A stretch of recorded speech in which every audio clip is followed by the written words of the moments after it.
За би эрүүгийн эрх хэрийн шаардлагатай хуулийн нэмэлт өөрчлөлтөөс дараах зүйлийг тодруулъя.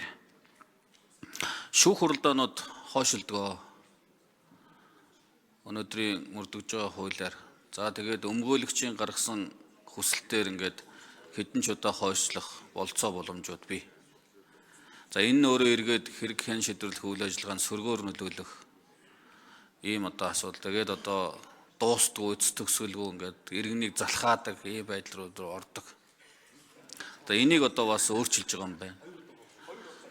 За тэгээ өөрчлөлтөө гэхэд эн чинь эргээд одоо бас өмгөөлөгчүүгээр шүүх хуралдааныг явуулах нөхцөл байдал руу орчих үдэ.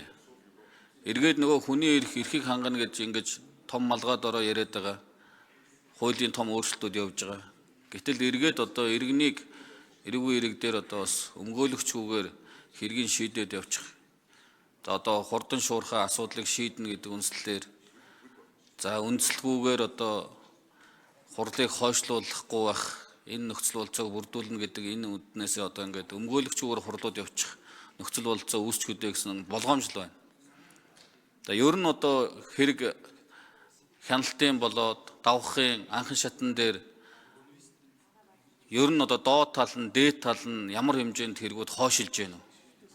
Ер нь бол манайханд одоо хэргийг хойшлуулах, санаатай санамсаргүйгээр хойшлуулах, хугацаа хожих, энэний цаана одоо хөөн хилцэх хугацааг дуусгах ийм санаа сэтлүүд байдаг шүү дээ.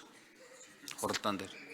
Тийм учраас энэ дээр одоо бас энэний одоо тэр тэнцвэртэй байдлыг хангах мэдээж одоо тодорхой шалтгаангүйгээр үндслэлгүйгээр хэргийг хойшлуулахгүй байх, өмгөөлөгч нарын хариуцлагыг бас дээшлүүлэх, сайжруулах. Нөгөө талаасаа иргэний эрх талаасаа бас одоо өмгөөлөгчүүгээр хуралдааныг явуулахгүй байх. Энэ хоёрын тэнцвэрийг ер нь хэрхэн яаж хангаж барьж ажиллах юм? Энэ хэрэгцээ шаардлага нь ямар байгаа юм? Энийг одоо та хариулж өгөөч гэж. За хариулт өгье Алтан гэр сайд. За энэ эрүүгийн эрхийн шийдвэрлэх хууль дээр заавал өмгөөлөгч оролцох ийм нөхцлүүдийг заагаад өгсөн байна. Тэгээ энэ заавал өмгөөлөгч оролцох нөхцөл дээр хүсэлт гаргасан бол оролцуулнаа. Харин зүгээр практик дээр бол нөгөө шүүх хуралдаан хойшилж байгаа шүүн таслах ажиллагаанд бас нэлээд хүндрэл учруулж байгаа юм. Би одоо танд нөгөө сүүлийн нэг жилийн статистикаас тоод урдээ.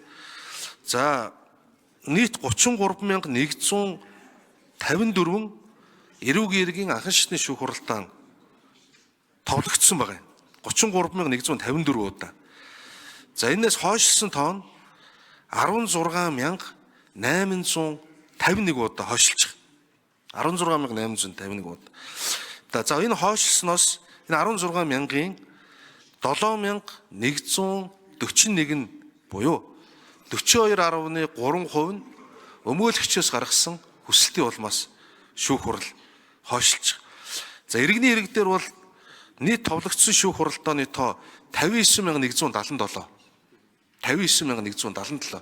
Өнгөрсөн жил Монгол улсын хэмжээг жилд. За үүнээс 26,525 хойшилсан байна. 26,525. Харин өмгөөлөгчөөс шалтгаалж хойшилсан энэ дээр 17.4%. За ингээд захиргааны эргийн анхан шатны шүүх, эрүүгийн эргийн давзаалагчны шүүх, иргэний эргийн давзаалагчны шүүх, захиргааны эргийн давзаалагчны шүүх гэх шүүх болгон дээр ийм статистик байгаагаас хамгийн өндөр нь энэ эрүүгийн эргийн давзаалагчны шүүх төр хойшилсан яг хойшсны хуралдааны 51.2% нь өмгөөлөгчийн гаргасан хүсэлтийн дагуу хойшилж байгаа юм. Тэгэхээр энэ заавал өмгөөлөгч оролцуулахаар процесс бол заасан нөхцөлд бол өмгөөлөгчийг оролцуулнаа. Тэгээ хүн бол өмгөөлөгчгүй шүүгдэх гэдэг юм эрхэн зөрчигд хүсэл гаргахгүй. Бид бол энэ эрүүгийн болоод иргэний процесс шүүх хуралдаанаар асуудлыг одоо энэ эрүүгийн процессор нэг ялангуяа асуудлыг шийдэхэд их олон удаа хойшилдаг. За үүнийх нь улмаас бас хүндрэл учирдаг. Энэ байдлыг өөрчлөе. Хүндэтгэн үзэх шалтгаан гэж юу хэлэх вэ?